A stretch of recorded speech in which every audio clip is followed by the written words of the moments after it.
सबको जय मसीह की। तो आइए हम अपने स्थानों पर खड़े होते इस समय और परमेश्वर की उपस्थिति में जाते हैं, प्रार्थना करते हैं और आज की सभा की शुरुआत करते हैं। आइए हम प्रार्थना करते हैं। सर्वशक्तिमान हमारे जीवित और महान परमेश्वर पिता, प्रभु यीशु मसीह, आज के दिन के लिए हम धन्यवाद देते हैं और धन्यवाद देते हैं पिता परमेश्वर इस अवसर के लिए प्रभु कि आपने हमें इस स्थान पर मिलाया है प्रभु, ताकि हम साथ मिलकर प्रभु आपके नाम की आराधना करें, आपके नाम को ऊंचा उठाए प्रभु और आपकी महिमा गाए प्रभु। धन्यवाद देते यीशु मसीह कि आप राजाओं का राजा और आप प्रभुओं का प्रभु है, आप सर्व सामर्थी सर्वज्ञानी परमेश्वर हो। और धन्यवाद देते पिता परमेश्वर कि आपके जैसा कोई नहीं है प्रभु। धन्यवाद देते यीशु मसीह कि आप विश्वास योग्य और सत्य परमेश्वर हो, आप कभी न बदलने वाले परमेश्वर हो। धन्यवाद देते आपके स्वभाव के लिए और धन्यवाद देते इस अवसर के लिए प्रभु और इस समय के लिए प्रभु।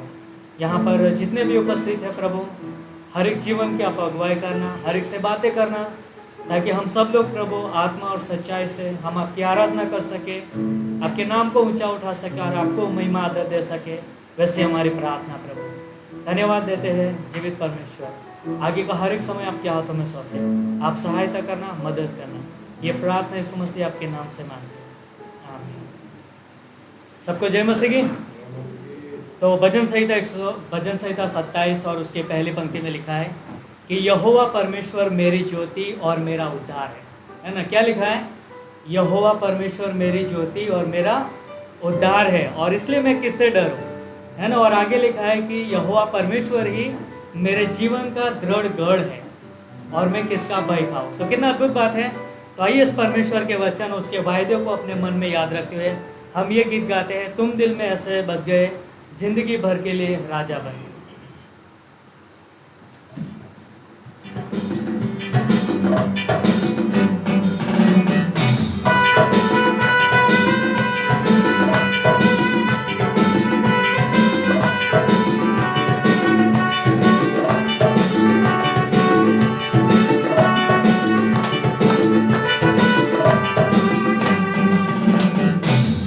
दिल में ऐसे बस गए, जिंदगी भर के लिए राजा बन गए, जीवन में ऐसा काम कर गए, पाप मेरे साथ मेरे चलते बन गए। तुम दिल में ऐसे बस गए, जिंदगी भर के लिए राजा बन गए, जीवन में ऐसा काम कर गए, पाप मेरे साथ मेरे चलते बन गए। दिल में जान में होठों पे आंखों में तू है, दिल में जान में होठों पे आंखों में तू है, दिल में जान में होठों पे आंखों में तू है, दिल में जान में होठों पे आंखों में तू है।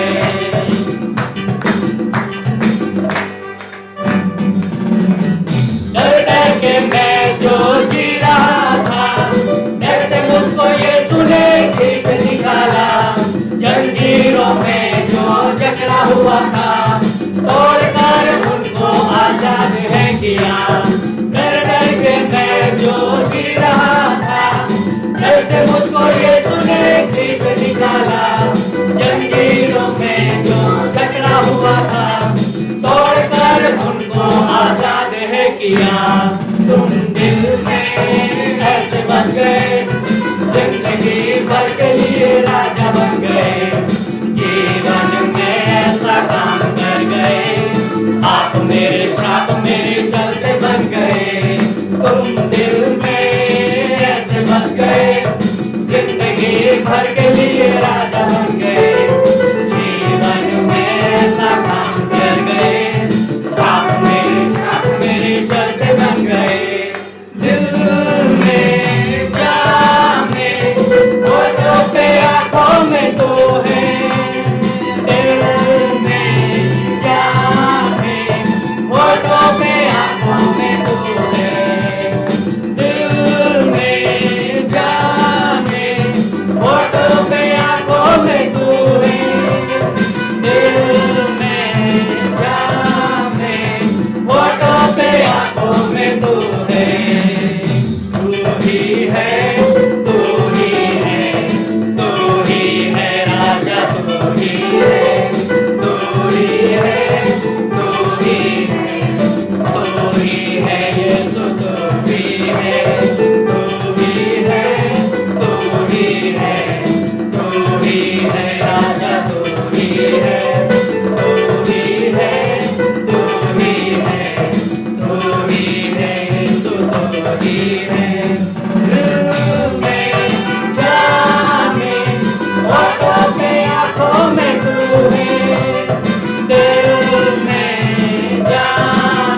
परमेश्वर हमारे हृदय में है ना, और हृदय में ही नहीं लेकिन वो हमारे होठों पे है ना, जो हृदय में वो बल के आता है, और इसलिए हम उसकी महिमा गाते हैं। और अद्भुत बात है कि हम अंधकार में थे लेकिन परमेश्वर ने हमें वहाँ से छुड़ाया है ना, और अद्भुत महान प्रकाश हम पर चमका, और हम परमेश्वर की संतान है और परमेश्वर की महिमा के लिए गीत गाते हैं।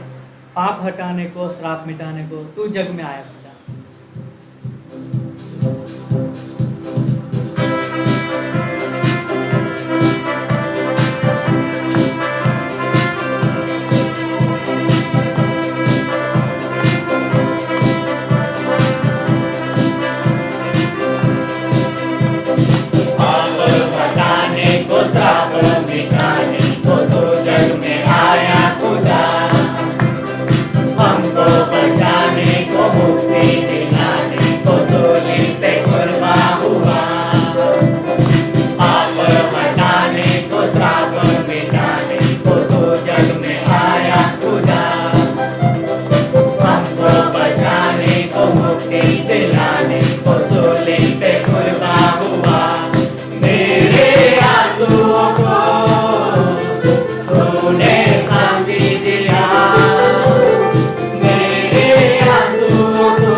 देते हमारे जीवित और महान परमेश्वर पिता, हम आपके नाम को धन्यवाद देते हैं, हम आपकी आराधना करते प्रभु, क्योंकि आप सच्चे परमेश्वर हो, आप जीवित परमेश्वर हो।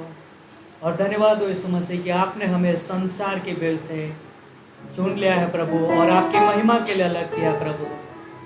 धन्यवाद हो यीशु मसीह कि आप हमारे परमेश्वर हो और आप ही हमारे जीवन का कर्ता। हम आपकी आराधना करते हैं, धन्यवाद देते यीशु मसीह, धन्यवाद। करूँ मैं तेरी स्तुति, तेरी आराधना।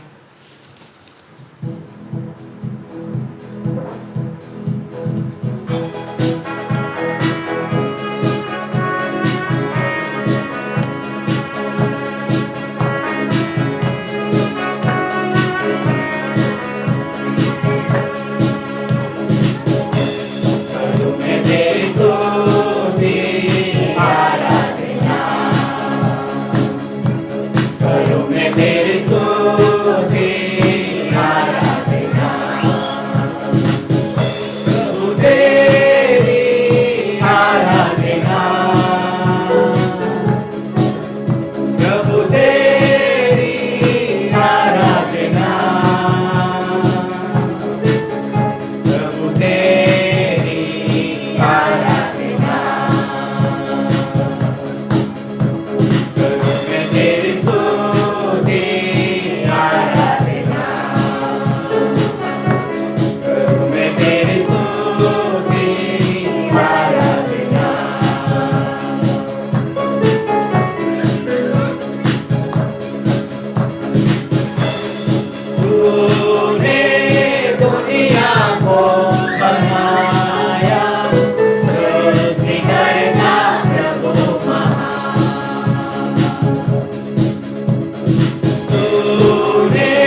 अद्भुत और महान परमेश्वर, हम आपके नाम की आराधना करते प्रभु, क्योंकि आप सृष्टिकर्ता परमेश्वर हो और सब कुछ प्रभु आपने बनाया है और हमारे जीवन को भी आपने बनाया प्रभु, आपकी महिमा के लिए, आपकी आराधना के लिए।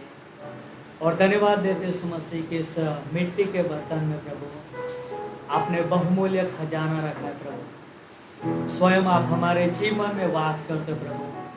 धन्यवाद देते यीशु मसीह आपकी उपस्थिति के लिए और धन्यवाद हो आपके वायदों के लिए कि आप हर हमेशा हमारे साथ संग रहते हो प्रभु। धन्यवाद देते यीशु मसीह कि आप आराधना की योग्य परमेश्वर, आप महिमा की योग्य परमेश्वर। धन्यवाद यीशु मसीह कि आपने हमसे प्रेम किया प्रभु और आपने हमें अनुग्रह दिया। धन्यवाद देते यीशु मसीह, धन्यवाद देते, धन्यवाद देते। यीशु यीशु सर्वशक्तिमान।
धन्यवाद परमेश्वर।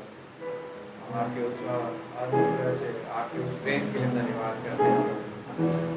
आप राजाओं के राजा, प्रभु के प्रभु, हमारे जीवन से परमेश्वर सारा आदर, सारा मान, महिमा हम आपको चढ़ा देते हैं। इस पृथ्वी में और स्वर्ग में एक ही नाम है जो आदर और महिमा के योग्य है, वो ऐसे प्रभु यीशु मसीह। हाँ पिता परमेश्वर, हम आपको महिमा चढ़ाते हैं, आपको धन्यवाद करते हैं। इस अद्भुत समय को भी आपके हाथ में सौंपते हैं, आपकी अगुवाई करना, और पिता परमेश्वर आप ही अपने वचनों के द्वारा आपसे बातें करना। आपके समय को आपके हाथ में सौंपते हैं, प्रार्थना यीशु मसीह के नाम से मांगते हैं। आप अपने स्थान पर बैठ सकते हैं।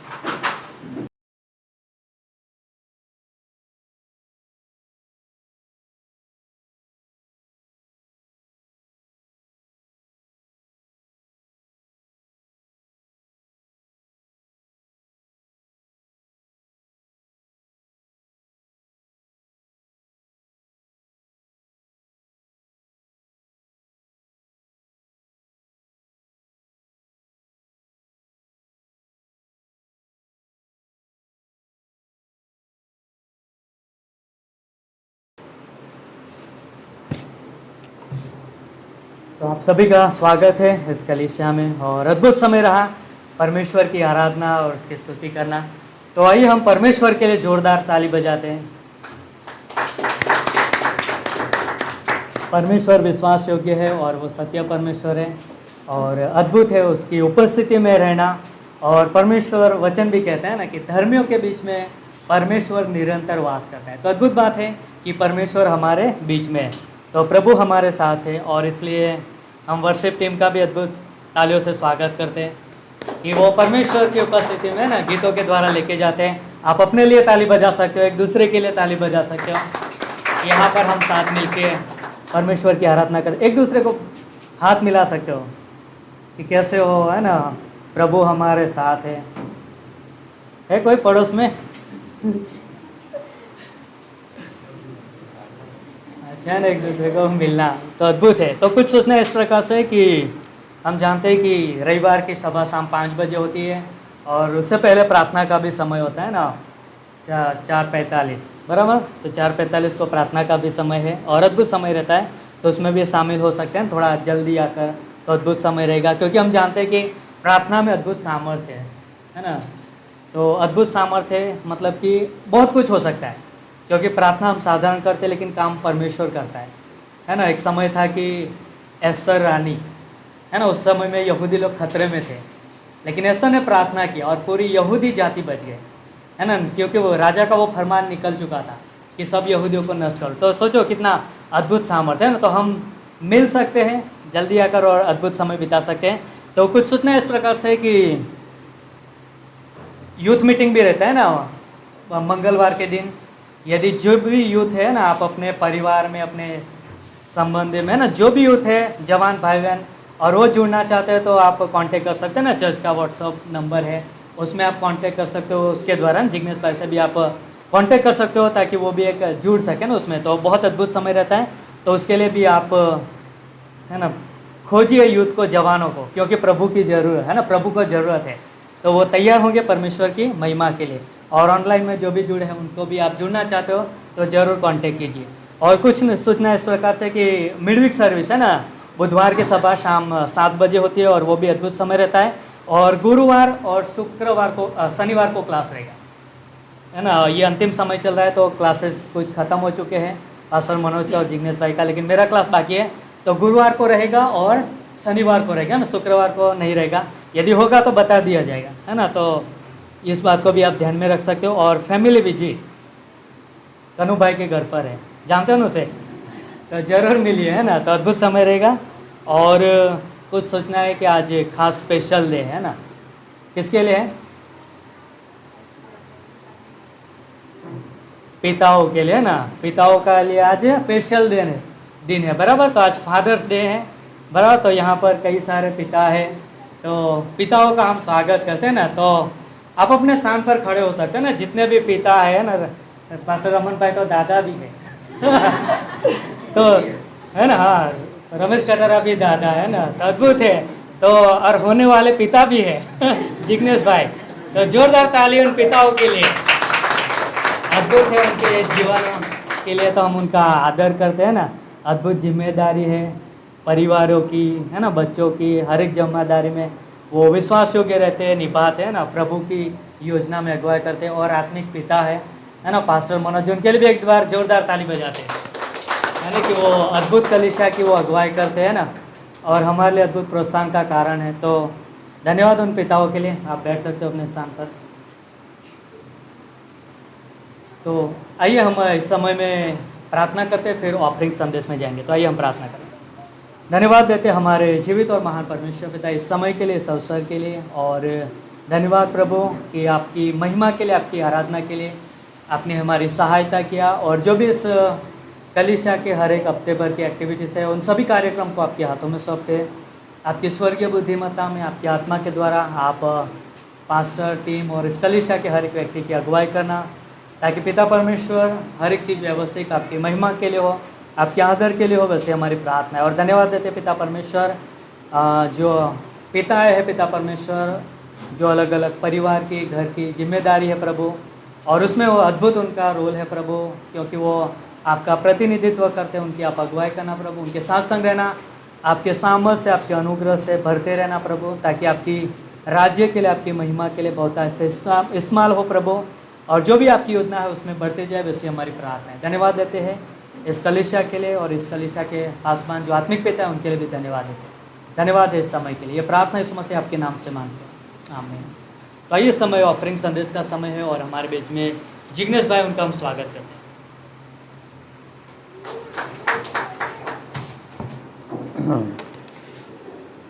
तो ये अदान का समय रहेगा, तो हम वचन पढ़ने के लिए बाइबल निकालेंगे। दूसरा कुरिन्थियों की पत्री, उसका 9वां अध्याय और 7वीं पंक्ति। दूसरा कुरिन्थियों 9:7। दूसरा कुरिन्थियों 9:7, और यहाँ पे लिखा है, हर एक जन जैसा मन में ठाने वैसा ही दान करे, न कुड़ के और न दबाव से, क्योंकि परमेश्वर हर्ष से देने वाले से प्रेम रखता है। तो अंत में क्या बोलता है पंक्ति, कि जो हर्ष से देता है उसे परमेश्वर प्रेम करता है। तो जैसे बाइबल में भी लूका उसका 12वां अध्याय, उसमें भी हमने एक उदाहरण देखा है ना। प्रभु यीशु मसीह ने एक व्यक्ति का वहाँ पे प्रशंसा की है दान के विषय में, और वो थी कंगाल विधवा स्त्री, है ना। उसने 2 दमड़ियाँ डाली उस पर, मतलब कि वहाँ पे उसके पास जो भी था उसने परमेश्वर की महिमा के लिए दे दिया, है ना। उसने आने वाले समय के बारे में नहीं सोचा कि मैं क्या करूँगी, कैसे खाऊँगी, कैसे रहूँगी, ये सब कुछ उसने नहीं देखा। लेकिन उसने जो भी था उसके पास, उसने हर्ष से क्या किया, वहाँ पे वो भवन में जाके उसने दान को डाल दिया। तो ये वो क्या दर्शाता है कि वो जो स्त्री थी वो संपूर्ण रूप से अपने परमेश्वर पे निर्भर थी, अपना परमेश्वर पे वो भरोसा रखती थी। तो उस स्त्री ने ये वचन के अनुसार ही वहाँ पे किया, है ना। वो ना कुड़कुड़ाई, ना वो दबाव से, वो हर्ष से परमेश्वर के लिए उसके बाद जो था वो दे दिया। तो कलीसिया में हम जब दान और दसवां देते हैं तो उसके द्वारा परमेश्वर का राज्य बढ़ता है। और तो हम हर्ष से कब देंगे, है, ये भी सवाल होता है कि हम हर्ष से कब देंगे। तो पहला जो पॉइंट है वो है कि जब हम जानेंगे कि परमेश्वर का हृदय क्या है ना। जब हम ये जानेंगे कि परमेश्वर का हृदय क्या है, तब हम हर्ष से देंगे, है ना। तो परमेश्वर का हृदय क्या है? परमेश्वर का यही इच्छा है कि हर एक मनुष्य जो है वो अनंत काल की मृत्यु से बच जाए, है ना, सब लोगों का उद्धार हो। इसलिए परमेश्वर की ये इच्छा है, और ये एक हृदय है परमेश्वर का जो उसने हमारे अंदर भी रखा है। और तब जाके हम हर्ष से परमेश्वर के राज्यों को बढ़ाने के लिए दान दसवांश देंगे। और दूसरा जो बात है वो है कि खोए हुए लोगों की क्या ज़रूरत है वो हम समझेंगे, तब जाके हम हर्ष से देंगे। तो खोए हुए लोगों की ज़रूरत क्या है? कोई धन संपत्ति या कुछ बड़ी कार या कुछ है, वो नहीं है। सबसे बड़ी जो ज़रूरत है वो है सुसमाचार, उद्धार, है ना। सुसमाचार के द्वारा वो उद्धार पा सकते हैं। तो ये कब होगा? जब एक कलीसिया में मिशनरी तैयार होंगे, है ना, तब जाके वो बाहर जाके प्रचार करेंगे, और तब वो खोए हुए प्राण बचाए जाएंगे। तो इसलिए ये 2 बात जब हमारे अंदर होती है तब हम हर्ष से देते हैं, है ना। तब हमारे अंदर कोई कुड़कुड़ाहट नहीं होती, तब हमारे अंदर कोई निराशा या कोई दबाव नहीं थी, क्योंकि हम जानते हैं कि जो भी मैं दूंगा वो परमेश्वर की महिमा के लिए होगा, और बाकी का जो मेरा खर्च होगा या मेरे कुछ भी ज़रूरत होगी वो परमेश्वर अपने आप ही देख लेगा। क्योंकि परमेश्वर ने ये पूरी सृष्टि बनाई है ना, उसके लिए कोई काम कठिन नहीं है। तो इसलिए हमारा जो भरोसा है वो उस कंगाल स्त्री, विधवा स्त्री के तरह होना चाहिए। संपूर्ण रीति से हमें परमेश्वर पे भरोसा रखना चाहिए। इसलिए वचन क्या कहता है कि हर एक जन जैसा मन में ठाने वैसा ही दान करे, ना कुड़कुड़ाहट के द्वारा, ना दबाव से, क्योंकि परमेश्वर हर से देने वाले से प्रेम रखता है ना। और वो प्रेम कैसा है? बिना शर्त का प्रेम है ना। तो ये अद्भुत है। तो इस वचन के द्वारा प्रभु हम सभी को आशीषित करें। तो आइए हम प्रार्थना करते हैं। पिता परमेश्वर, हम धन्यवाद करते हैं, आपकी महिमा स्तुति करते हैं प्रभु। और पिता परमेश्वर, हमारे जीवन में जो भी आशीष है आपकी ओर से प्रभु, और हम उसी में से आपकी महिमा के लिए, प्राणों को जीतने के लिए, सुसमाचार का प्रचार करने के लिए और देने वाले हैं पिता परमेश्वर, उसको आप आशीषित करना, अपनी महिमा के लिए इस्तेमाल करना। और हम कलीसिया की हर एक ज़रूरत को प्रभु यीशु मसीह आप ही स्वर्गीय भंडार से पूरी करना, वैसी प्रार्थना करते हैं। धन्यवाद प्रभु आपके अद्भुत वचन वायदों के लिए, अद्भुत कलीसिया के लिए। प्रार्थना यीशु मसीह के नाम से मांगते हैं, आमीन। तो इस समय एक गीत होगा और उसमें हम दान लेंगे।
मैंने एक सपना देखा है अपने प्यारे यीशु का, कितना प्यारा प्यारा है मेरा यीशु।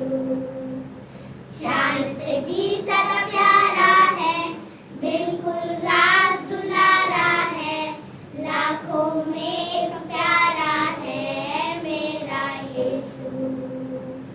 यीशु मेरा यीशु,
के लिए जोरदार ताली बजाते हैं।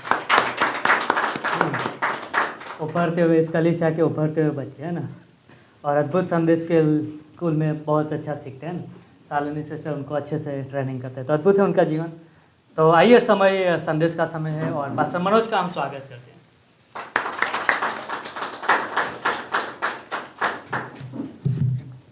Praise the Lord, hallelujah. तो सभी फादर्स को हैप्पी फादर्स डे।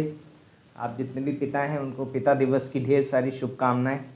और क्यों ना हम परमेश्वर का वचन पढ़ने के लिए खड़े रहेंगे।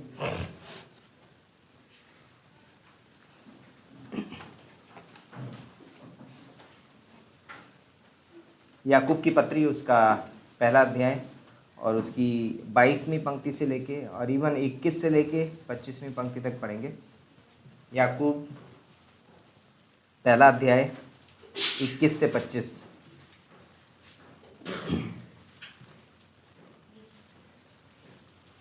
कोई भी पढ़ सकता है। याकूब 1। इसीलिए सारी मलिनता और भेदभाव की बढ़ती को दूर करके उस वचन को नम्रता से ग्रहण कर लो जो हृदय में बोया गया और जो तुम्हारे प्राणों का उद्धार कर सकता है। परंतु वचन पर चलने वाले बनो और केवल सुनने वाले नहीं, जो अपने आप को धोखा देते हैं। क्योंकि जो कोई वचन का सुनने वाला और उस पर चलने वाला न हो तो वह उस मनुष्य के समान है जो अपना स्वाभाविक मुंह दर्पण में देखता है, इसलिए कि वह अपने आप को देखकर चला जाता और तुरंत भूल जाता है कि मैं कैसा था।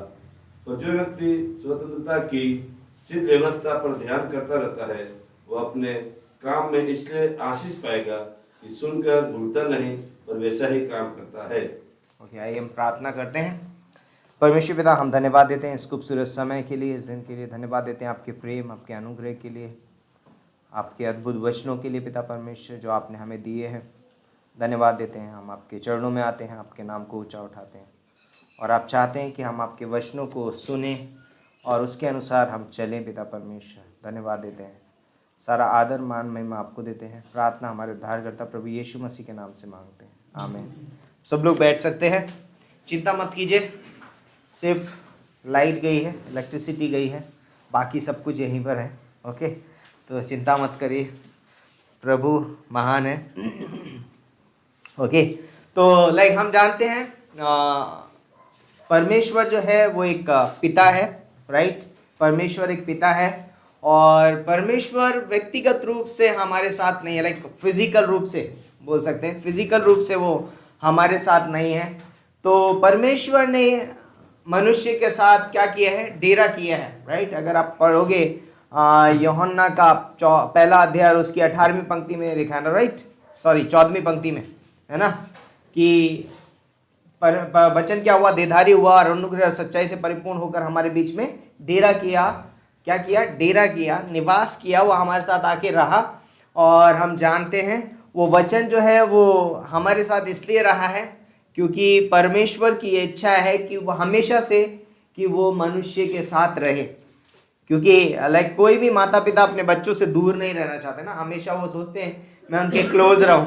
तो लाइक यस, परमेश्वर व्यक्तिगत रूप से, फिजिकल रूप से वो हमारे साथ नहीं रहता है, लेकिन उसने अपने पुत्र को इस जगत में भेजा और वो हमारे बीच में रहा, राइट। और उसके बाद उसने क्या किया है? अपना वचन, लाइक परमेश्वर ने क्या किया? अपना वचन हमारे बीच में रखा, राइट। आज यीशु मसीह व्यक्तिगत रूप से, लाइक फिजिकल रूप से हमारे बीच में नहीं है, लेकिन उसने वचन हमें दिया है। और वो वचन हमारे साथ इसलिए है ताकि परमेश्वर हमें लाइक ऐसे रखना चाहता है, राइट। क्योंकि एक पिता है ना, तो वो पिता हमेशा क्या करना चाहता है? अपने बच्चों को बहुत करीब रखना चाहता है, सिमेट के अपनी गोदी में, है ना। और जब वो इस तरीके से रखना चाहता है तो उसका मतलब ये है कि वो हमसे बहुत प्यार करता है, राइट। तो एक पिता अपने बच्चों से प्यार करता है और इसलिए वो उनको क्या करता है? बहुत सारी बातें सिखाता है, बहुत सारी बातें बताता है, ताकि उनका कुछ भी बुरा ना हो या उनके साथ कोई दुर्घटना ना घटे या कुछ कमी ना आ जाए उनके अंदर। लाइक वो उनको दिन प्रतिदिन बहुत सारी युक्तियां सिखाता है ताकि वो बहुत बुद्धिमान बने, है ना। वो उनके साथ हाथ पकड़ के चलता है ताकि वो सुरक्षा महसूस करें। तो वैसे ही लाइक परमेश्वर आज हमारे बीच में फिजिकल रूप से नहीं है, लेकिन उसने अपना वचन हमारे बीच में रखा है। और परमेश्वर का वचन बोलता है कि हमें एक पिता के समान वो हमें गाइड करता है, लीड करता है, वो हमें सिखाता है, वो हमें बुद्धिमत्ता देता है, वो हमें सुरक्षा प्रदान करता है, राइट, और वो हमें ब्लेस करता है, बहुत सारी आशीषें देता है। तो आज का जो हमारे संदेश का जो टाइटल है वो है keeping ourselves under the word of God. परमेश्वर के अपने आप को परमेश्वर के वचन के अधीन रखना है ना, वचन के अधीन रखना बहुत जरूरी है। तो कई बार हम बहुत सारी चीजों के अधीन होते हैं, कुछ चीजों के जबरदस्ती होना पड़ता है, अधीन होना पड़ता है, चाहत नहीं है लेकिन जबरदस्ती रखना, अपने आप को अधीन करना पड़ता है। और किस चीजों के हम खुशी से अधीन हो जाते हैं क्योंकि हम बहुत पसंद करते हैं। तो आज परमेश्वर चाहता है कि हम उसके वचन के अधीन रहें, क्योंकि परमेश्वर को पता है कि यदि एक मनुष्य परमेश्वर के वचन के अधीन रहेगा वो सुरक्षित है, राइट, क्या है वो? सुरक्षित है। तो परमेश्वर का वचन जो है, परमेश्वर का वचन हमारे लिए, एक मनुष्य के लिए एक कवच के समान है। किसके समान है? कवच के समान है। लाइक कई बार हम सोचते हैं अंडर आना मतलब कि हम किसी छत के नीचे आ जाते हैं, लाइक तो हम धूप से बच जाते हैं, हम बारिश से बच जाते हैं, बट ये उससे भी कहीं बढ़कर है। परमेश्वर का वचन जो है वो हमारे लिए एक कवच के समान है। कवच पता है कैसा होता है? वो सिर्फ हमें सुरक्षा प्रदान नहीं कर रहा है, वो इस तरीके से है मानो वो हमें एक आकार भी दे रहा है। क्या कर रहा है? एक आकार दे रहा है हमारे अंदर। वो हमें दिन प्रतिदिन क्या कर रहा है? मसीह के स्वरूप में बदल रहा है परमेश्वर का वचन। तो वो हमारे अंदर आकार लेकर के आ रहा है, वो हमें लाइक सुरक्षित रखे हुए है और हम उसकी अधीनता में आशीषित हैं। तो बहुत सारी ऐसी पॉइंट्स है जिनके बारे में हम बातें करेंगे कि वचन के अधीन रहना कि हमारे लिए कितना अद्भुत एक बोलते हैं कि एक आशीष का कारण है। तो इस दुनिया में बोलते हैं बहुत सारी चीजें हैं जिनके हम अधीन रह सकते हैं, हमारा चुनाव है, लेकिन एक विश्वासी को परमेश्वर के वचन के अधीन रहना बहुत ही जरूरी है। और वचन लाइक ऐसा नहीं है कि परमेश्वर हमारे पीछे पीछे भाग रहा है ना। परमेश्वर स्व इच्छा चाहता है, परमेश्वर चाहता है, परमेश्वर अपनी बाहें फैलाए खड़ा है। परमेश्वर चाहता है कि हम स्व इच्छा से क्या करें? उसके करीब जाएं। याद है लूका के 15वें अध्याय में जब बुढ़ाऊ पुत्र पिता के घर से दूर चला गया तो पिता उसका क्या कर रहा है? इंतजार कर रहा है। वो चाहता है कि वो गया है, पर जैसे स्व इच्छा से वो गया है वैसे ही स्व इच्छा से वो वापस आए और मैं तैयार हूं उसे ग्रहण करने के लिए। तो परमेश्वर का वचन मानो हमारे पीछे पीछे नहीं भाग रहा है, अरे भाई मुझे सुन लो, मुझे पढ़ लो, लेकिन हाँ यस परमेश्वर बोल रहा है, लेकिन हम अपनी स्व इच्छा से क्या करते हैं? हम उसके करीब जाते हैं, हम उसके नजदीक जाते हैं और हम उसके अधीन होते हैं। तो वचन के अधीन होना बहुत ही जरूरी है। तो अधीन शब्द सुनने में थोड़ा सा अलग लगता है। लाइक कई बार हमको लगता है अधीनता मतलब लाइक एक छोटा है, या फिर लाइक ऐसा लगता है कि बहुत वैसा शब्द है निरादर वाला, अरे अधीन मैं क्यों रहूं, मेरे पास बहुत कुछ है, मेरे पास सामर्थ्य है, मेरे पास ये है, मेरे पास बुद्धिमत्ता है, मैं सब कुछ है। लेकिन अधीनता शब्द जो है वो बहुत ही खूबसूरत शब्द है। परमेश्वर या बाइबल में अधीनता शब्द बहुत ही बार हमको देखने को मिलता है और अधीनता शब्द को परमेश्वर ने बहुत महत्व दिया है, इसीलिए बार बार कहा है ना अपने लाइक इवन लाइक पौलुस लिखता है, पौलुस लिखा है अगर इफिसियों के पत्र लाइक माता पिता के अधीन रहो, पत्नियों अपने पति के अधीन रहो, है ना। क्यों? क्योंकि अधीनता जो है ये हमारे लिए बहुत ही बोलते हैं कि महत्वपूर्ण चीज़ है या बहुत ही खूबसूरत चीज़ है, हमारे लिए बहुत ही अच्छी चीज़ है, इसलिए हमें अधीन रहना बहुत ज़रूरी है। तो अधीनता शब्द बाइबल में लाइक बार बार बोला गया है हमें किन चीज़ों के अधीन रहना है और किसके अधीन नहीं होना। संसार के अधीन मत करो, पापी स्वभाव के अधीन मत हो जाओ, शैतान के अधिकार के अधीन मत हो जाओ, लेकिन परमेश्वर के वचन के अधीन हो जाओ। पवित्र आत्मा की अधीनता में चलो, है ना, वचन की अधीनता में चलो, है ना, कलीसिया के अधीनता में चलो, है ना, अपने पास्टर टीचर के अधीनता में रहना हमें ज़रूरी है। तो आज दुनिया में बहुत सारी लाइक आवाज़ें हैं, अरे तो परमेश्वर जो है जब हमसे बातें करता है तो कैसे करता है? वचनों के द्वारा। उसका वचन हमारे लिए उसकी आवाज़ है। तो वचन से वचन नहीं है, वचन ये नहीं है कि हम परमेश्वर के बारे में जानकारी लिखी हुई है, परमेश्वर कैसा है क्या है, पर वचन जो है वो परमेश्वर की क्या है, आवाज़ है। ओके, तो वचन परमेश्वर की आवाज़ है और परमेश्वर चाहता है कि हम उसकी आवाज़ की अधीनता में रहें, हम अपने आप को उसके आवाज़ के अंदर रखें, क्योंकि आवाज़ मेरे लिए बहुत बड़ी सुरक्षा है। तो लाइक इस दुनिया में मीडिया की आवाज़ है, संस्कृति की आवाज़ है, राइट, राजनीतिक की आवाज़ है, मेरी भावनाओं की एक आवाज़ है, बीमारी की आवाज़ है, तकलीफ़ों की आवाज़ है, चिंताओं की आवाज़ है। और इन सारी आवाज़ों के बाद भी लाइक ये आवाज़ें सब बहुत ऊपर हमारे ऊपर ना हावी हो जाती हैं कई बार ये आवाज़ें, और इन आवाज़ों के ऊपर बोलता है कि परमेश्वर चाहता है इन सारी आवाज़ों के ऊपर हम किसको, वचन की आवाज़ को रखें। और वचन की आवाज़ जो है इन सारी आवाज़ों को संभाल लेगी। लाइक मुझे इन सारी आवाज़ों के अधीन जाने की ज़रूरत नहीं है, मुझे वचन की आवाज़ को सबसे ऊपर रखना है और मुझे उसके अधीनता में जाना है, और बाकी सबको परमेश्वर संभाल लेगा, है ना। उसने कहा है अपनी सारी चिंताएं मुझ पर डाल दो, है ना, मैं यहोवा राफा हूँ, मैं तुम्हें चंगा करने वाला हूँ, है ना। लेकिन संसार के सदस्य ना बनो, तुम्हारे मन के नए हो जाने से तुम्हारा चाल चलन बदलता जाए। हर एक बात में वो क्या कह रहे हैं, तुम वचन के अधीन हो जाओ। और इसलिए एज अ बिलीवर, एक विश्वासी होने के नाते हमें वचन के अधीन होना बहुत ज़रूरी है, और ये सोचना बहुत ज़रूरी है कि वचन जो है वो मेरी ज़रूरत है। क्या है, वचन मेरी ज़रूरत है। तो ये मुझ पर निर्भर करता है कि मैं अपने आप को किसको प्रभुता करने देता हूँ, मैं अपने आप पर किसको प्रभुता करने देता हूँ, ये मेरे ऊपर है। कोई भी आकर के ज़बरदस्ती मुझ पर प्रभुता नहीं कर सकता, लेकिन मैं अपने आप को किसके अधीनता में रखता हूँ, किसके अंडर में रखता हूँ, ये मेरा चुनाव है, फ्री विल, स्व इच्छा है। और स्व इच्छा से हमें क्या करना चाहिए, अपने आप को परमेश्वर के वचन के अधीन रखना चाहिए। तो हम कभी भी किसी भी के अधीन नहीं हो जाते, या हम वचन के भी अधीन हो रहे हैं तो हम क्यों हो रहे हैं ये हमें पता होना चाहिए, राइट। यदि मैं वचन के महत्व को नहीं जानता हूं तो मैं कभी भी अपने आप को वचन के अधीन नहीं रखूंगा। तो इससे पहले कि मैं अपने आप को वचन के अधीन करूं या वचन को अपने ऊपर अथॉरिटी करने दूं, अधिकार चलाने दूं, इससे पहले मुझे उसके अधिकार को समझना पड़ेगा।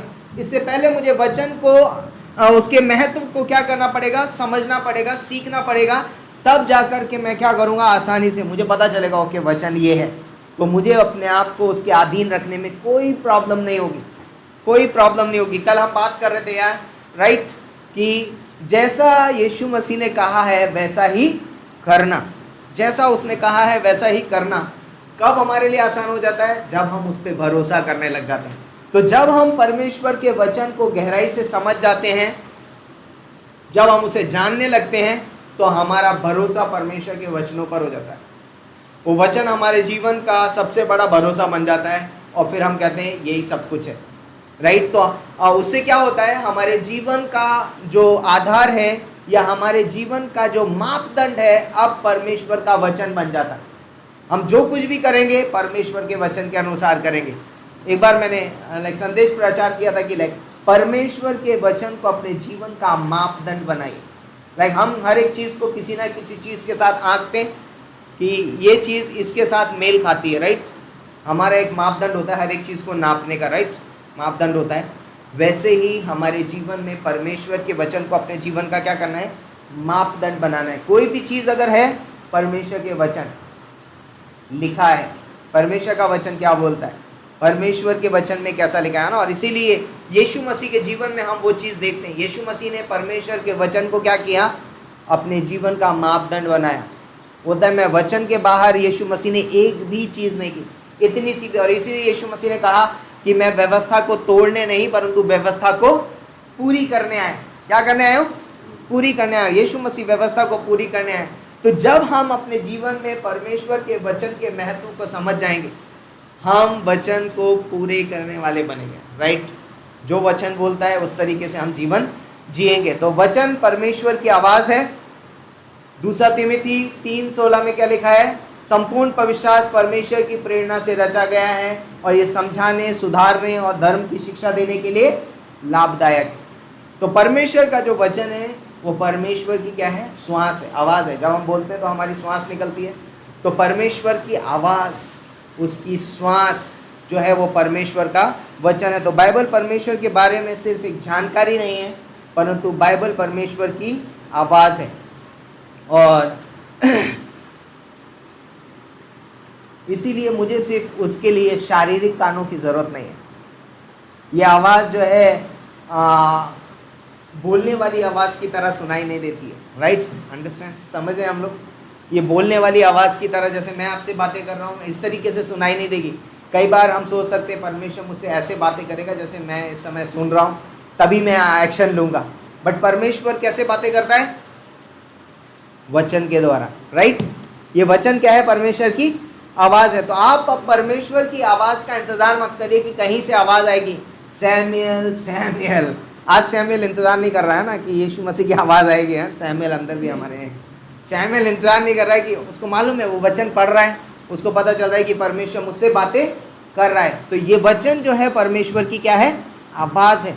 और इसलिए हम क्या करते हैं, हमें इसके लिए फिजिकल कान की नहीं, सिर्फ हमें आत्मिक कानों की ज़रूरत है। कैसी ज़रूरत है? आत्मिक कानों की, मन की ज़रूरत है। तो मन होना बहुत ज़रूरी है। तो जब हम सुनते हैं तो सुनना कैसे होना चाहिए? आज्ञा पालन में होना बहुत ही ज़रूरी है। तो जब हम परमेश्वर के वचन के अधीन होते हैं तो हम उसे आज्ञा पालन में क्या करते हैं? हम सुन रहे हैं। तो इसके लिए पूरी तरीके से समर्पण लगता है, फुल्ली सरेंडर। तो जब आप किसी के अधीन रहते हो तो आप क्या कर देते हो? पूरी तरीके से समर्पण, और पूरी तरीके से उस पर निर्भर हो जाते हैं। तो उसी तरीके से जब हम वचन के अधीनता में रहेंगे, जब हम वचन को अपने आप पर अधिकार करने देते हैं या हम उसके अंडर में जाते हैं, तो हम दो चीज़ें हमें करना बहुत ज़रूरी है। पूरा समर्पण करना ज़रूरी है। दूसरा बोलता है कि हमें पूर्ण रूप से उस पर निर्भर होना बहुत ही ज़रूरी है। और जब हम उस पर पूर्ण रूप से निर्भर होंगे तब ये हमारे लिए बहुत लाभदायक होगा। ओके, तो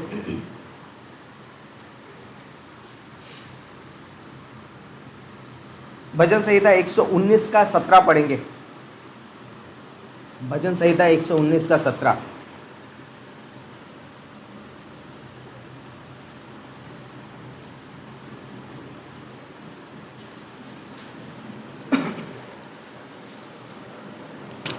यस, ओके, यहाँ पर है, अपने दास का उपकार कर कि मैं जीवित रहूं और तेरे वचन पर चलता रहूं। तो इसका मतलब क्या है? वचन के अधीन होना, उसकी आज्ञा पालन करना, ये तब तक नहीं होगा जब तक हम दास नहीं बनेंगे। क्या नहीं बनेंगे? दास। और इसीलिए भजनकार बोलता है कि अपने दास पर क्या कर तू? उपकार कर कि मैं जीवित रहूं और तेरे वचन पर चलता रहूं। तो एक दास जो होता है वो अपने स्वामी के वचनों की ओर कान लगाता है। तो एक दास की दो चीज़ें बहुत चलती है, राइट। उसके कान हमेशा लगे रहते हैं कि स्वामी क्या कहने वाला है ना, मिस ना कर दूं, क्योंकि स्वामी जो कहेगा वो मुझे करना है। उसका काम वही होता है, जो वो मुझसे कहेगा वो मुझे करना ही है। ये उसका काम है, ये उसका कर्तव्य है। और वो उस तरीके से वहाँ पर क्या होता है? बैठा होता है। वो सिर्फ स्वामी की सुनने के लिए तैयार है। जो उसका स्वामी कहेगा, वो बोलेगा आओ तो वो आ जाएगा, वो बोलेगा जाओ तुम्हें वहाँ पर वो करना है तो वो जाएगा। मतलब वो सिर्फ इसीलिए होता है घर में कि वो अपने स्वामी की आवाज़ सुने। तो वो अपने कान हमेशा खुले रखता है ना। इसीलिए भजन संहिता में लिखा है कि वो यशाया में भी आई थिंक वो कहता है कि सुबह सुबह वो मेरे कान खोल देता है, राइट, ताकि मैं शिष्य के समान क्या कर सकूं? सुन सकूं, है ना। अपने कान खोलना बहुत ज़रूरी है। तो कान ये वाले नहीं है ना, हृदय। सुनना क्या मतलब है? अगर मैंने सुना और नहीं किया तो फिर उसका मतलब सुनना नहीं होता है। सुनना मतलब कि अरे ये मेरी बात सुनता है ना। जब बच्चा होता है, माता पिता उनको कुछ बोलते हैं करने के लिए और वो कर देते हैं तो कहता है ये मेरा बेटा या मेरी बेटी क्या करती है? मेरी बात सुनती है। तो ये नहीं कह रहा है कि ये जो भी मैं बोलता हूँ ये कर देती है, लेकिन वो कह रहे हैं ये मेरी बातें सुनते हैं।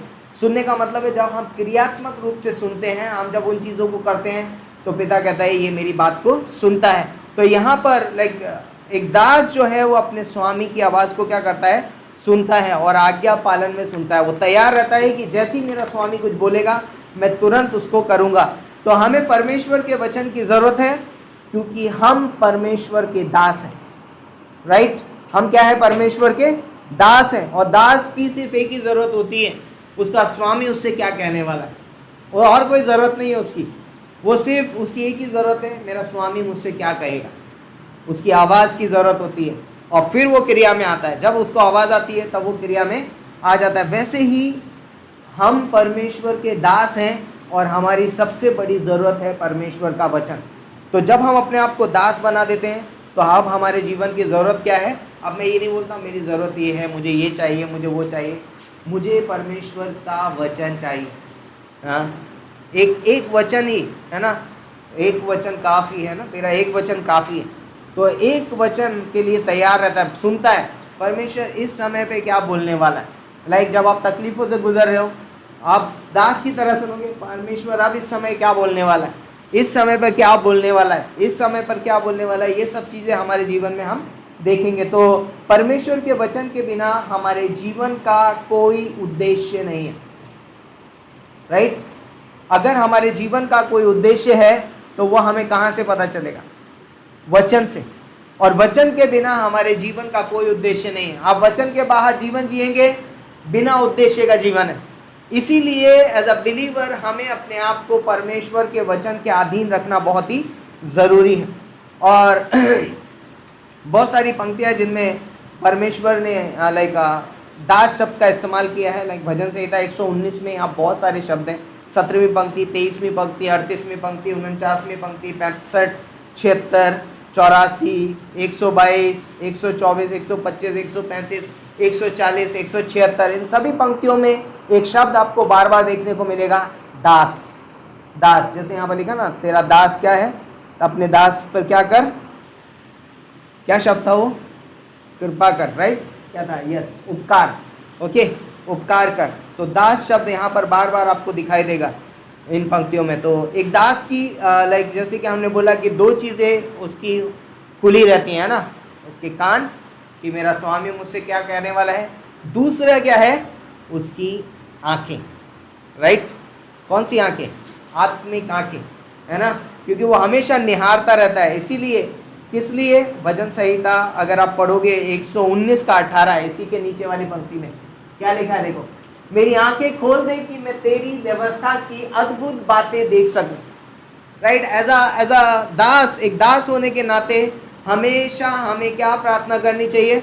हमारी आंखें खुली हों, आत्मिक आंखें खुली रहें, ताकि जब हम वचन पढ़ें, जब हम वचन की ओर दृष्टि करें तो हम उन बातों को देख सकें जो बातें एकदम गुण है ना, क्या है? अद्भुत बातें हैं। अद्भुत, अद्भुत का मतलब वंडरफुल, है ना, वंडरफुल बोलते हैं, है ना, एकदम खूबसूरत, आश्चर्यचकित, है ना, बहुत सारी बातें जो हम देख सकते हैं। तो हमें लाइक प्रार्थना करनी चाहिए। एक दास क्या करता है? हमेशा आंखें उसकी लगी रहती है, मेरा स्वामी क्या कर रहा है, मेरा स्वामी किस तरीके से काम कर रहा है। वो कभी भी हटता नहीं है, क्योंकि वो कभी भी उसको आवाज़ दे देगा तुम इधर आओ, तो वो हमेशा उसके साथ साथ रहेगा और देखता रहता है मेरा स्वामी क्या कर रहा है, मेरा स्वामी क्या कर रहा है। और इसीलिए लाइक एज अ बिलीवर होने के नाते हम एक परमेश्वर के दास हैं। हमारी आंखें परमेश्वर की ओर लगी होनी चाहिए, है ना, वचन की ओर लगी होनी चाहिए कि वचन कैसे कार्य करता है, वचन में क्या है। और हम उनकी, इसीलिए उसकी व्यवस्था में हम ढूंढते रहते हैं कि परमेश्वर आज मुझे क्या नई बातें दिखाएगा, परमेश्वर आज मुझे किस तरीके से कुछ अद्भुत बातें करेगा, और मैं उन बातों को सीख करके मैं धन्य हो जाऊँगा, है ना। कई बार वो उसका एक दास का आंखें कहाँ लगी हैं? अपने स्वामी के हाथों पर। कौन सी चीज़ उसके हाथ में आ जाएगी और वो मुझे दे देगा, और उसकी दृष्टि वहाँ लगी रहती है ना। जब वो उसकी आवाज़ सुनता है कि कभी कभी देखा होगा पुरानी पिक्चरों में भी, कोई दास आता था, काम कर दिया तो स्वामी क्या करेगा? अपना सोने का हार निकालेगा या मोतियों का हार निकालेगा और उसको क्या कर देता है? इनाम देता रहता है। तो उसकी आंखें दास स्वामी के हाथों की ओर भी लगी रहती हैं। और इसी तरीके से लाइक हम परमेश्वर के वचन की ओर अपनी आंखों को करते हैं, ताकि आज परमेश्वर मुझे ना जाने कौन सा मोती दे देगा इसमें से, आज ना जाने परमेश्वर कौन सा खजाना खोल के मुझे दिखा देगा, कौन सी धन दौलत मुझे इसमें से मिल जाएगी जिसको पा करके मैं धन्य हो जाऊंगा और मैं परमेश्वर को धन्यवाद कहूँगा, धन्यवाद परमेश्वर, है ना। बहुत दिन से मैं इस चीज़ में अटका हुआ था, लेकिन आपने मुझे ये वचन दिखा दिया और मैं धन्य हो गया, है ना।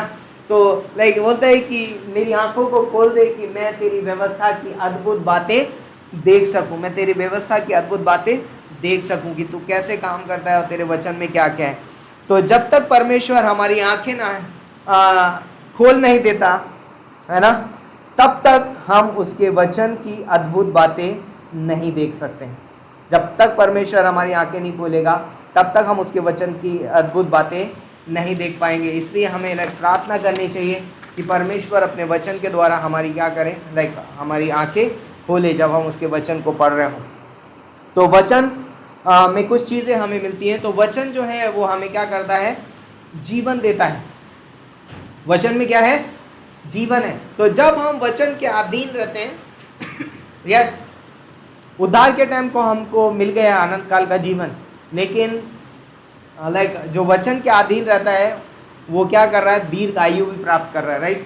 कई बार जब हम वचन से बाहर जाकर जीवन जिएगा, कोई व्यक्ति यदि पाप में जीवन जिएगा तो कई बार परमेश्वर बोलता है ना, आ जाओ बेटा जल्दी आ जाओ घर पे। लेकिन जब हम अपने आप को वचन के अधीन रखते हैं, हम वचन के द्वारा, वचन में हम जीवन पाते हैं, दीर्घ आयु, राइट, है ना। और वो बोलता है कि हमें अपने आप को वचन के अधीन रखना ज़रूरी है। तो जैसे वचन एक कवच होता है, आपने देखा होगा किसी चीज़ का शेप बनाने के लिए, राइट, होता है ना, क्या बोलते हैं उसको, डाई, ढांचा, है ना, जिसमें कुछ चीज़ें बन रही होती हैं अंदर। बाहर से आपको कुछ पता नहीं चलेगा, लेकिन अंदर चीज़ें तैयार हो रही हैं और वो बहुत खूबसूरत दिखाई देती हैं, राइट। उसी तरीके से हम जब परमेश्वर के वचन के अधीन हो जाते हैं और परमेश्वर का वचन जब हमें घेर लेता है चारों ओर से, हम सुरक्षित भी हैं, हम बन भी रहे हैं, हम खूबसूरत भी दिखाई दे रहे हैं, और हमारे अंदर एक अद्भुत जीवन तैयार हो रहा है। हमारे अंदर एक अद्भुत जीवन है, और उस जीवन को देख करके बहुत सारे लोग जीवन को प्राप्त करते हैं ना। वो बोलते हैं कि ओके, जैसे कि हम बातें करते हैं अगर तो मूसा के बारे में, और एक अद्भुत महिमा हमारे जीवन से दिखाई देगी। तो मूसा जब परमेश्वर के साथ समय बिताता था तो बोलते बादल उसको घेर लेता था, और मूसा परमेश्वर के साथ बातें करता रहता था, और जब मूसा बाहर आता था तो उसके चेहरे पे एक अद्भुत तेज दिखाई देता था। तो जब हम परमेश्वर के वचन के अधीन अपने आप को रखते हैं, राइट, आज हम किसी पर्वत पे नहीं चढ़ने जा रहे हैं, है ना, कि अब मैं जाऊंगा और परमेश्वर बादल में आएगा और मुझसे बातें करेगा। ये हमारा पर्वत है, ये बाइबल हमारे लिए एक कवच है, और जिसके साथ जब हम समय बिताते हैं, जब हम इसके अधीनता में रहते हैं, और बोलता है जब परमेश्वर हमसे बातें करने लगता है, हम परमेश्वर की महिमा का प्रकटन करने वाले बन जाते हैं, राइट। हमारे जीवन से परमेश्वर की महिमा प्रकट होने लग जाती है, हम परमेश्वर की महिमा को प्रकट करने वाले बनते हैं। तो वचन जो है बोलता है कि हमें जीवन प्रदान करता है। जैसे देह के लिए रोटी है ना, भोजन एक जीवन है, वैसे ही आत्मा और प्राण के लिए क्या है, वचन क्या कर देता है, जीवन प्रदान करता है। तो इसलिए हमें अपने शरीर को ही नहीं खिलाना है, हमें अपने आत्मा, अपने प्राणों को भी खिलाना बहुत ज़रूरी है। इसलिए हमें दिन प्रतिदिन इसका अध्ययन करना बहुत ज़रूरी है, हमें इसे पढ़ना, इसका अध्ययन करना, इस पर मनन करना बहुत ज़रूरी है। दूसरी चीज़ बोलता है वचन वो है क्या करता है, हमको जांचता है, और वचन हमें बदलता भी है। क्या करता है, हमें जांचता है। इब्रानियों का 4:12 में लिखा है कि परमेश्वर का वचन क्या है, दो धारी तलवार है ना, इब्रानियों का 4:12 में, क्योंकि परमेश्वर का वचन जीवित और प्रबल और हर एक दो धारी तलवार से भी बहुत चोखा है, और प्राण और आत्मा को और गांठ गांठ और गूदे गूदे को अलग करके आर पार छेदता है, और मन की भावनाओं और विचारों को क्या कर देता है, जांचता है। वो क्या कर रहा है, जांच रहा है, लेकिन उसमें बदलने की भी शक्ति है, और वो बदलता भी है। हर एक चीज़ को अलग अलग कर देगा ना। आप जैसे थे वैसे रहेंगे नहीं, राइट। हो सकता है हम किसी एरिया में किसी तरीके से थे, लेकिन अगर वचन हमारे अंदर आएगा, हम वचन के अधीनता में रहेंगे, वचन के आप अपने ऊपर अधिकार करने देंगे, हम जैसे थे वैसे रहेंगे नहीं। वचन हमें बदल देगा, वचन हमारे जीवन में, हमारे जीवन को जांचेगा, जो सही है उसका वचन क्या करता है, हमको क्या करता है, ताता है, राइट। जो बुराई है वो निकाल देता है, राइट। वचन बाइबल क्या है हमारे लिए, बाइबल क्या है, किसी ने सुना है, अपने क्लास में पढ़ा होगा, फाउंडेशन क्लास में, राइट। वचन हमारे लिए क्या है, बाइबल हमारे लिए क्या है, एक दर्पण के समान। किसके समान है, दर्पण के समान। अब दर्पण के सामने आप जाते हो तो क्या करते हो, है ना, अपने आप को देखते हैं। बाल अगर बिगड़े हुए तो आप क्या कर देते हैं, वैसे ही नहीं चले आते हैं ना। आ भी सकते हैं आप, आईने के सामने गए और देखा बाल खराब है, फिर भी आप वैसे ही आ सकते हैं, लेकिन हम क्या करते हैं वहाँ पर जाके अपने बालों को सुधारते हैं, राइट, ताकि मैं क्या दिखूँ, खूबसूरत दिखूँ, राइट, परिवर्तन आएगा, राइट। पहले मैं कैसा था, ऐसा बिगाड़ू क्या अपने बाल, फिर दिखेंगे नहीं पहले मैं ऐसा था शायद, राइट, फिर मैं शीशे के सामने जाता हूँ और मैं देखता हूँ अपने आप को, तो मैं वैसा ही आ गया, तो मेरे अंदर कोई बदलाव नहीं होगा। लेकिन मैं यहाँ गया और मैंने अपने आप को थोड़ा ऐसे किया, सुधार लिया, फिर उसके बाद वापस जाऊँगा तो मैं कैसा होऊंगा, चेंज, बदला हुआ होऊंगा। तो वचन में हमें बदलने की सामर्थ्य है। जब हम वचन के करीब जाते हैं, वचन हमें क्या कर देता है, बदल देता है। तो ये ना केवल सिखाता है परंतु बदलाव भी पैदा करता है हमारे अंदर। तो वचन हमें सिर्फ सिखाता नहीं है, वचन बदलाव भी पैदा करता है। तो वह वचन के अधीन रहने का अर्थ क्या है, वचन के अधीन रहने का अर्थ क्या है, क्या है वचन के अधीन रहने का मतलब क्या है इसका। तो वचन को नियमित रूप से पढ़ना और सुनना, क्या है, वचन को नियमित रूप से पढ़ना और सुनना। हम बोलेगा अधीन हूँ मैं वचन के, मैं तो वचन के अधीन हूँ, लेकिन कैसे, यदि मैं बाइबल पढ़ता नहीं हूँ, उसको उसका वचन को सुनता नहीं हूँ, राइट, तो मैं उसके अधीनता में नहीं हूँ। इसलिए वचन को नियमित रूप से पढ़िए और उसको अध्ययन करिए और उसको सुनिए। वचन के अधिकार के अधीन होना, दूसरी चीज उसी में ही है ना। दूसरी चीज क्या है, वचन के अधिकार के अधीन होना। भजन संहिता 119 105 में बोलता है कि तेरा वचन मेरे पाँव के लिए दीपक और मेरे मार्ग के लिए उजियाला है। उसको पता है, लाइक मैं एक कदम नहीं बढ़ा सकता यदि परमेश्वर का वचन नहीं है। तो क्या नहीं है, यदि परमेश्वर का वचन नहीं है तो मैं एक कदम नहीं बढ़ाने वाला, मैं कहीं नहीं जाऊंगा। यस, बाइबल बताती है, यहोशू बोलता है ना, यहोशू और मूसा जब इजराइलियों की मिस्र से अगुवाई कर रहे थे कनान देश में ले जाने के लिए, तो उन्होंने एक बात कही यहोशू ने, यदि तू हमारे साथ ना जाए तो हम एक कदम भी आगे नहीं बढ़ाएंगे, राइट। और हम जानते हैं यीशु मसीह दिन में बादल के खंभे में और रात को आग के खंभे में उनकी अगुवाई करता है। कौन है वो, जिसको हम वचन बोलते हैं ना। आदि में वचन था, वचन परमेश्वर के साथ था और वचन ही परमेश्वर था और वचन देहधारी हुआ, है ना। कौन, यीशु मसीह।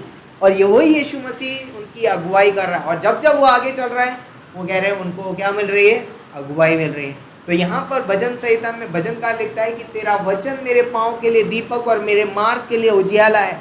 मैं कभी भी आगे नहीं बढ़ूंगा यदि मैं आपका वचन वहाँ पर मुझे अगुवाई नहीं कर रहा है। मैं कभी भी आगे नहीं चलूंगा, वो मार्ग मेरे लिए वो मार्ग नहीं है यदि आपके वचन का उजियाला उस मार्ग पे नहीं है। तो इसलिए लाइक यीशु मसीह यदि मुझे अगुवाई नहीं कर रहा है या वचन मुझे अगुवाई नहीं कर रहा है, तो मैं इस मार्ग में कभी एक कदम भी आगे नहीं बढ़ाऊंगा। ये मार्ग परमेश्वर की ओर से होना चाहिए, उसमें परमेश्वर के वचन की रोशनी होनी चाहिए, उसमें परमेश्वर के वचन का दीपक होना चाहिए जो मुझे अगुवाई कर सके। और वो प्रभु यीशु मसीह के बारे में बात हो रही है वहाँ पर। तो इसलिए लाइक हमें अपने जीवन में लाइक ये सोचना बहुत ज़रूरी है कि हमें अधीनता में रखना है। यदि वो दीपक और वो रोशनी मुझे दिखाई नहीं देती है, नहीं, मैं नहीं बढ़ूँगा, क्योंकि मैं वचन के अधीन हूँ, मैं उसके अधिकार के अधीन हूँ। तो वचन को अपनी सोच, अपनी राय और अपने विचारों और अपनी भावनाओं के ऊपर रखिए। क्या करना है, मेरी राय ये है, मैं ऐसा सोचता हूँ, मुझे ऐसा फील हो रहा है ना, मैं ऐसा सोचता हूँ, मेरी राय है, ये मेरी राय है। इन सब के ऊपर हमें परमेश्वर के वचन को रखना बहुत ही ज़रूरी है, अपनी राय के ऊपर भी, है ना।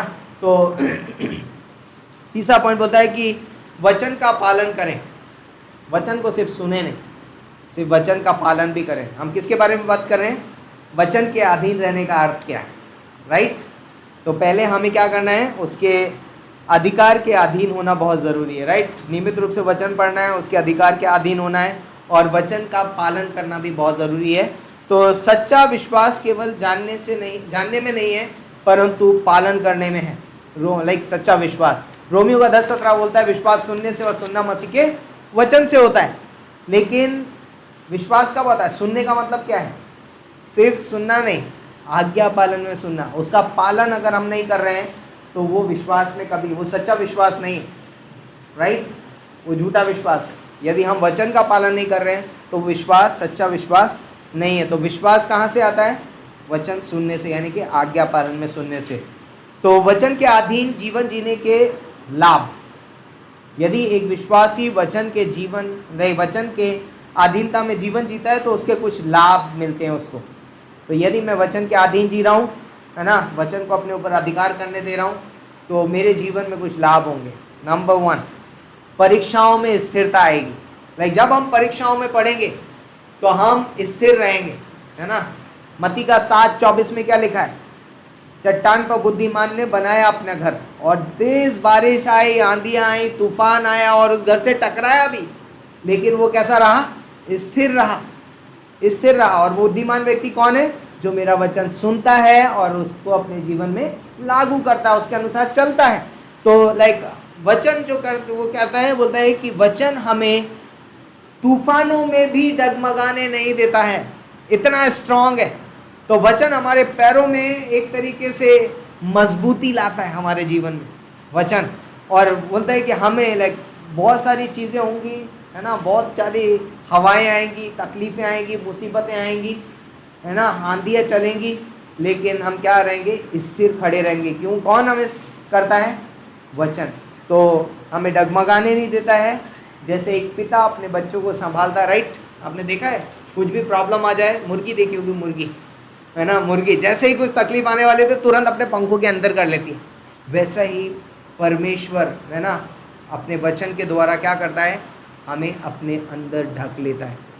तुरंत जैसे ही कुछ परेशानी आने वाली होती है, परीक्षा आती है, तुरंत वो क्या करता है? हमको स्थिर कर देता है और हम स्थिर खड़े रहते हैं वहाँ पर। दूसरा पॉइंट है, बोलता है कि पवित्र बनाता है हमें परमेश्वर का वचन, है ना। यूहन्ना का 17:17, परमेश्वर का वचन हमें क्या बनाता है? पवित्र बनाता है। कैसे हम पवित्र बनते हैं? सत्य के द्वारा उन्हें पवित्र कर, तेरा वचन सत्य है ना। तो तेरा वचन क्या है? सत्य है। वचन में सच्चाई है, और वो सच्चाई हमें क्या करती है? दिन प्रतिदिन क्या कर रही है? पवित्र बनाती है, पवित्र बना रही है। और इसलिए हमें अपने आप को परमेश्वर के वचन के अधीन रखने की ज़रूरत है ना। बाइबल में भी लिखा है, मत्ती का 5:24 में लिखा है ना, 48 में, कि पवित्र बनो क्योंकि तुम्हारा यहोवा परमेश्वर पवित्र है। और कौन हमें पवित्र बनाता है? वचन। वचन हमें क्या करता है?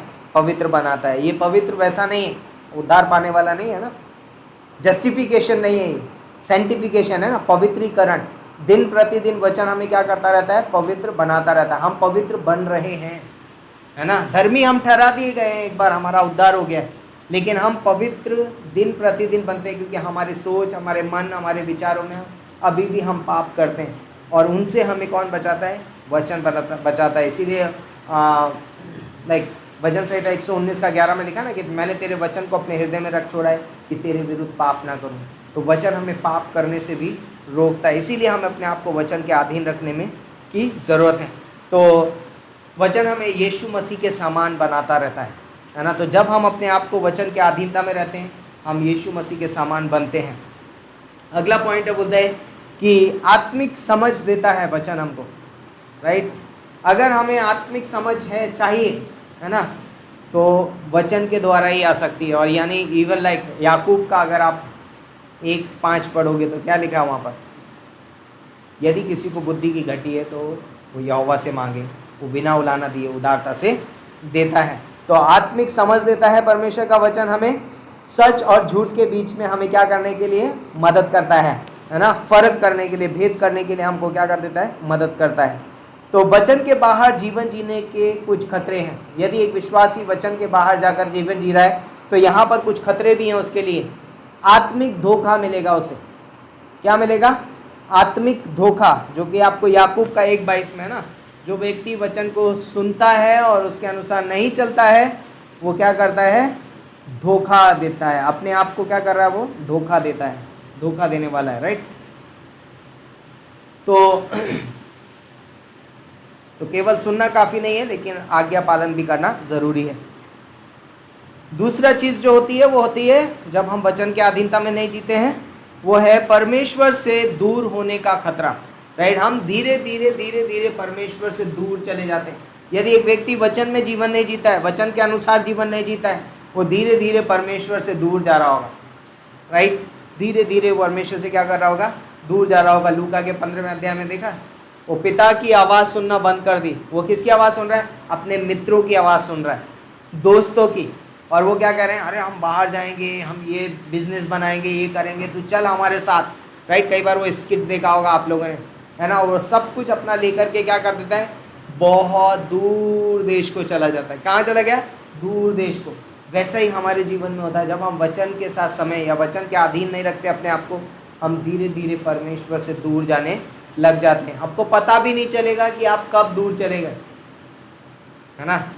इसलिए जितना हो सके, बाइबल बताती है ना, जो जो तुम उन समय को करीब आते देखो, त्यों त्यों और भी अधिक संगति किया करो, और भी अधिक वचन पढ़ा करो, और भी अधिक प्रार्थना किया करो, है ना। तो हमको पता भी नहीं चलेगा कि हम कब दूर चले गए। इसलिए हमें अपने आप को क्या करना है? वचन के अधीन रखने की ज़रूरत है। और इसीलिए होशे का 4:6 बोलता है कि मेरे ज्ञान के ना होने के कारण मेरी प्रजा क्या होती है?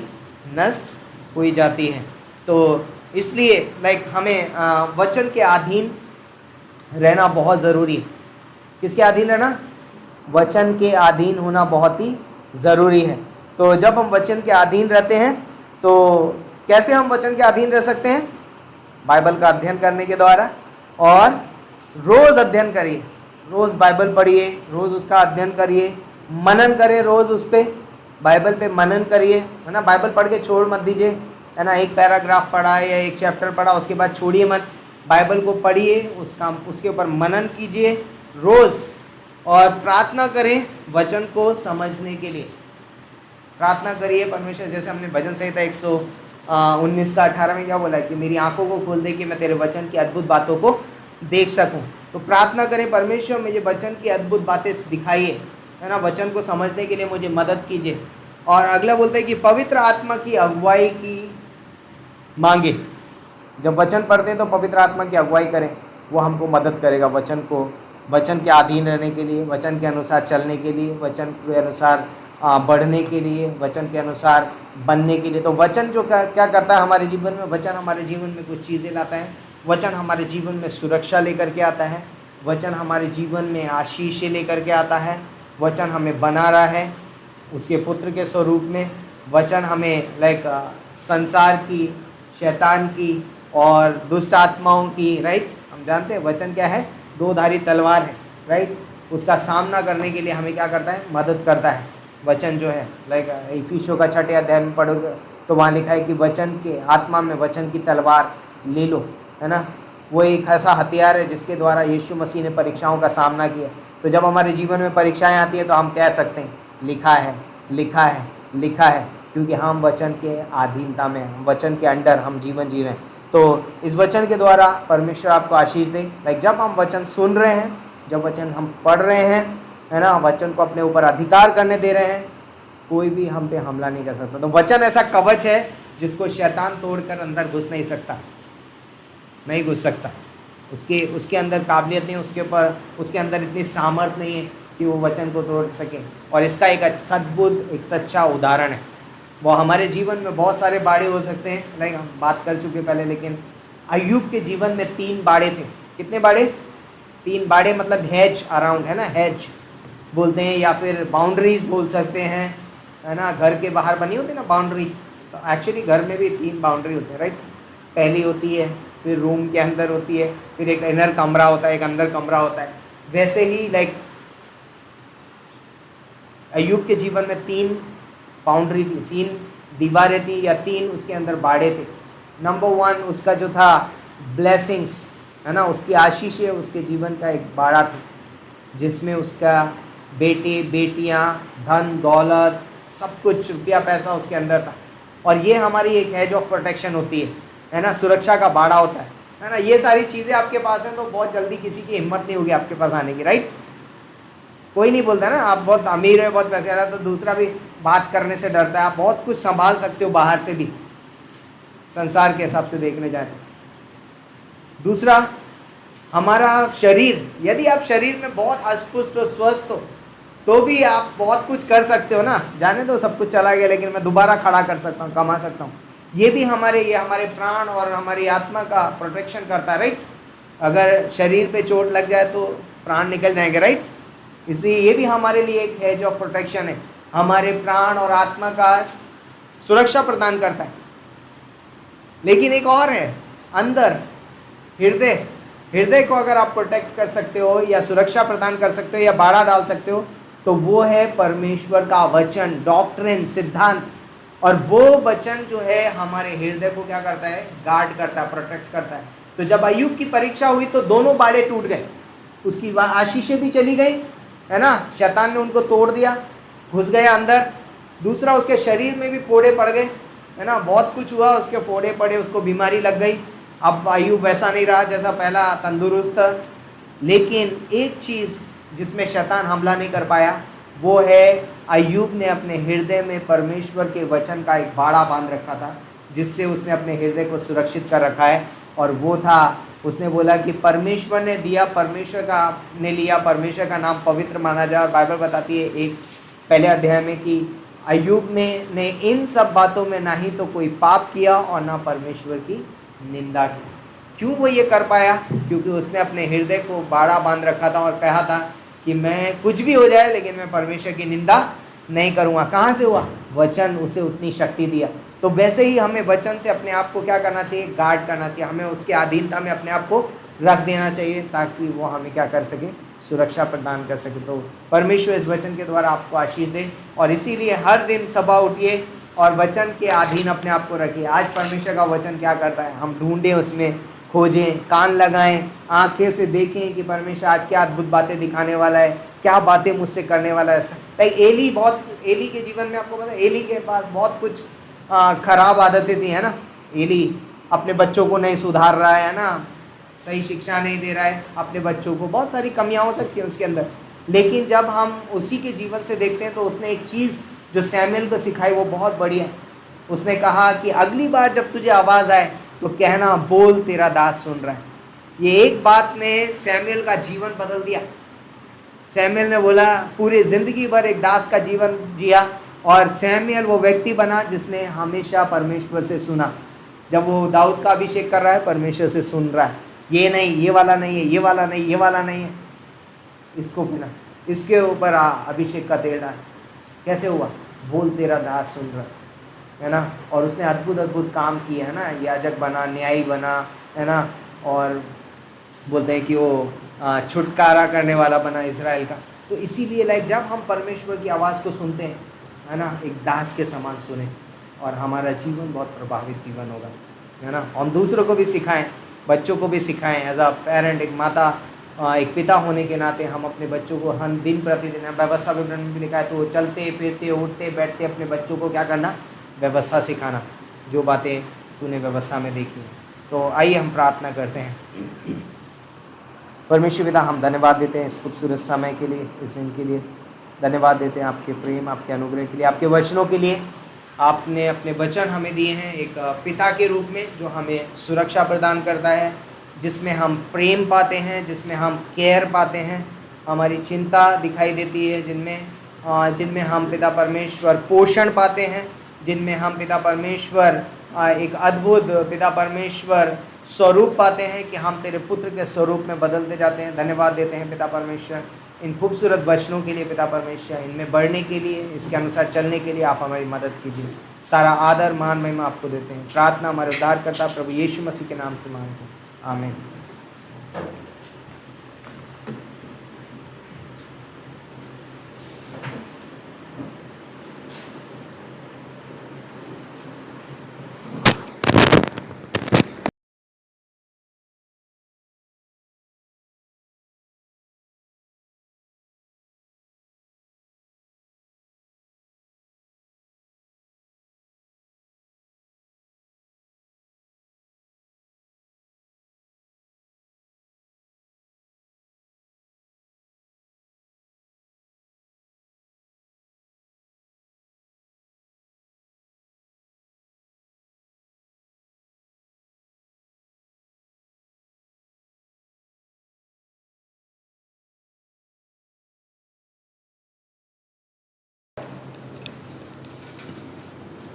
आइए हम अपने स्थानों पर खड़े होते हैं और इस सभा का अंतिम गीत गाते हैं।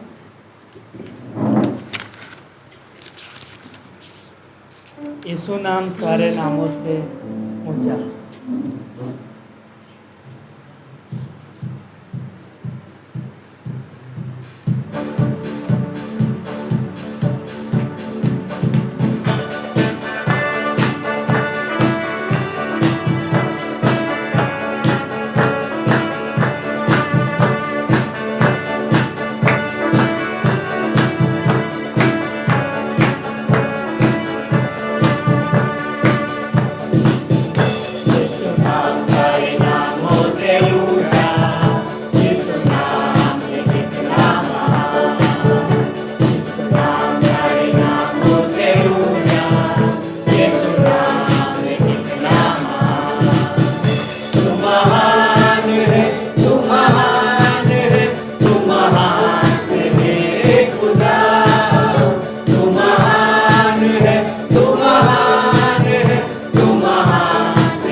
क्यों ना हम प्रार्थना करें इन अंतिम